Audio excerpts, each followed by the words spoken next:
Now let's talk about the three secondary means of access. They are transfer walls, accessible pool stairs, and transfer systems. Transfer walls allow someone to transfer onto the top of the pool wall from a wheelchair and then ease themselves into the water. This can also be a good transfer method for an ambulatory individual who may have trouble with ladders and stairs.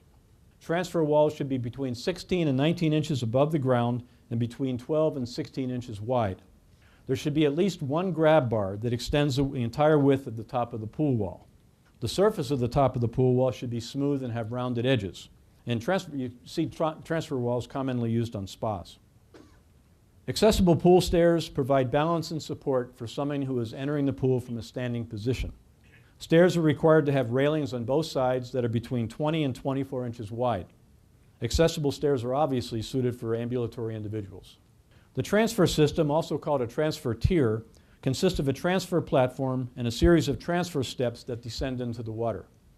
This type of system is obviously suitable for someone who has strong transferring skills. The person transfers from their wheelchair to the top of the system much the same way they would using a transfer wall. Then they proceed to transfer up and down the device. The height of the initial transfer platform must be between 16 and 19 inches above the deck, and the top platform must be a minimum of 19 inches deep and 24 inches wide. The maximum height of the descending steps is 8 inches, and each step must be between 14 and 17 inches wide.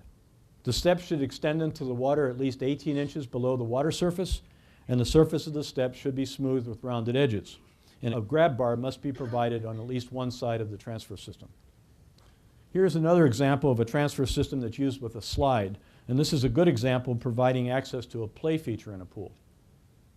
For swimming pools, the number and type of required access means corresponds to the size of the pool. For large pools with 300 linear feet of pool wall or more, at least two means of access are required. One of these means must be a primary means. The other can be any of the five. It is suggested that different types of access means be used to address different types of individuals, but there's no regulation that prevents a pool from using two pool lifts, for example. For smaller pools with under 300 linear feet of pool wall, at least one means of access must be provided, and it must be a primary means. If additional means of access are required or added to the facility, they can be of any type.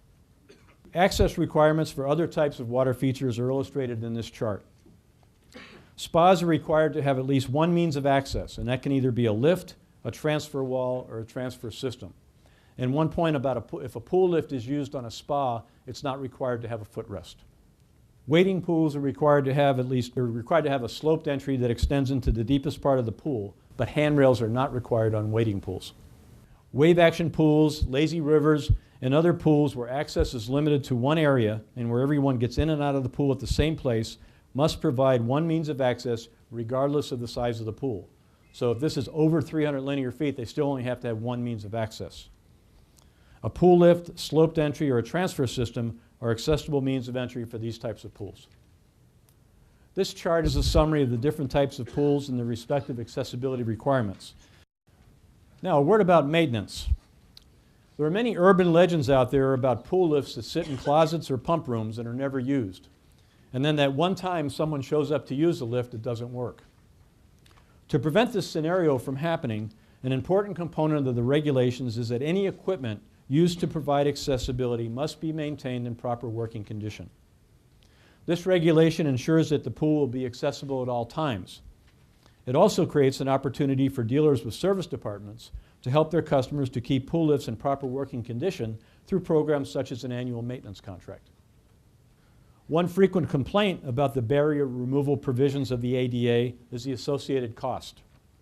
In order to ease the financial burden on facilities that are required to make such modifications, the government provides tax credits in certain circumstances.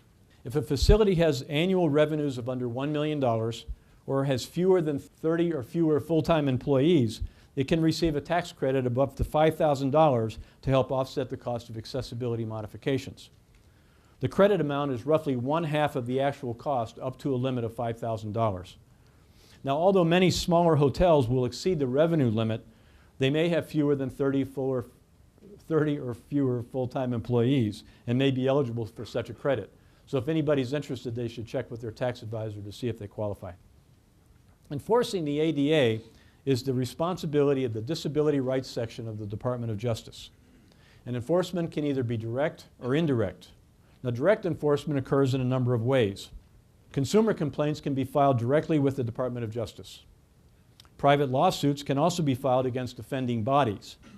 Many such lawsuits are filed by disability advocates who act as professional plaintiffs in order to compel public accommodations to provide accessible facilities. Typically, if a facility is found to not be in compliance with accessibility regulations, their penalty is simply to perform whatever modification is necessary to meet the ADA regulation. Sometimes, however, especially in the case of a private lawsuit, losing defendants are usually required to pay the plaintiff's legal fees. And in some situations, the court or even the DOJ may assess a fine on the delinquent party. Indirect enforcement many times affects government-owned facilities, such as parks and recreation departments, where the ADA is enforced by using compliance as a requirement for receiving federal grant money. You've all seen anytime you apply for a federal grant, the document's usually about that thick, and the first 3 pages of the grant, and the rest is all compliance documentation. Well, the ADA is part of that compliance documentation. Besides the ADA, there are other agencies who provide regulatory guidance on accessible issues. As we said before, the Fair Housing Act stipulates regulations for apartments and condominiums. Many states have accessibility requirements tied into their state building codes, such as in California. In addition, some local health or building departments may also get involved with such regulations by withholding certificates of occupancy for new construction or for facilities undergoing renovations if that facility doesn't meet the ADA requirement. So finally, I'd like to touch a little bit on the market opportunity associated with this new legislation. The initial opportunity will be providing the products and services that will help facilities to meet their accessibility requirements. This is a huge market. As you can see from this chart, there are around 250,000 commercial swimming pools in the United States. Using very conservative estimates that 50% of these pools are already accessible, this leaves 125,000 pools that will need to become compliant. In money, this translates to over $500 million. So the question is, how can your company carve out its share of that market? First off, you can understand the regulations that we've discussed here today. Having a thorough understanding of these regulations will allow you to become a resource for your customers. You can then survey your existing customers to see who's affected by the ADA regulations and determine if their pools will comply with the new accessibility regulations. One way to do this is to perform a barrier removal analysis on their site. Once it is determined what barriers exist, you can assist in determining if barrier removal is readily achievable.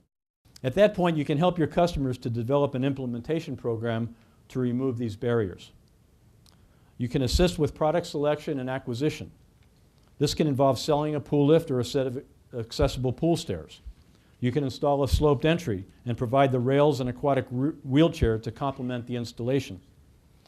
Once the access means are installed, you can provide staff training to ensure that everyone is familiar with their operation. And then after the initial sale, you can offer a preventative maintenance program to ensure your customers' lifts or whatever access means continue to work properly. The scope of this opportunity is limited only by a person's ambition and creativity. So as you can see, the ADA law will provide a wonderful opportunity for people with disabilities to become more assimilated into the mainstream of American life. It will also provide a substantial financial opportunity for our industry, which certainly needs a shot in the arm. 2 excellent resources for further information regarding any issue relating to the ADA are www.ada.gov, which is the Department of Justice website specifically focused on ADA material. And in addition, www.poollifts.com is a website hosted by our company that provides complete information on ADA issues specifically geared to swimming pools.